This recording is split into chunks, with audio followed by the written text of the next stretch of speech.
Nüşabə Ələsgərlinin bir açıqlamasını oxudum. Mən də kövrəldim.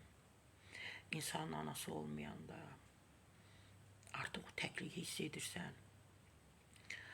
Deyir ki, övladlarım Avropadadır. Rıza da çox vaxt evdə olmur.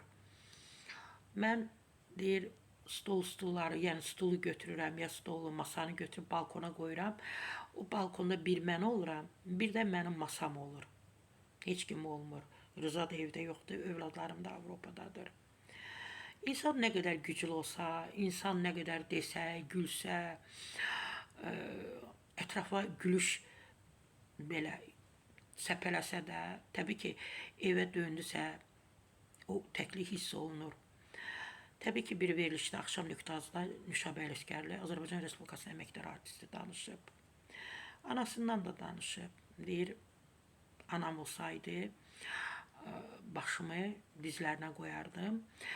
Təbii ki, deyir, ağlasaydım, ağlayanda, yaxud darxanda anam həmişə deyirdi ki, anan ölməyib ki, amma deyir, indi tamam tənhayam.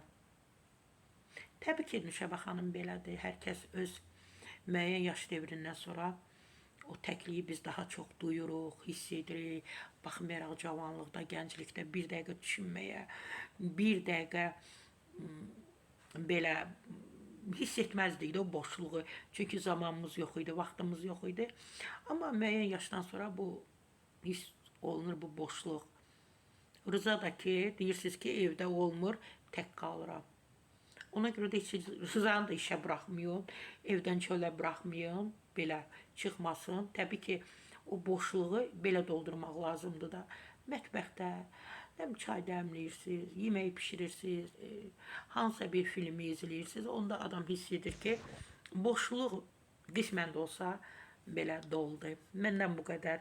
Sara Səfura Bahadırdan tövsiyə Nüşabə xanıma.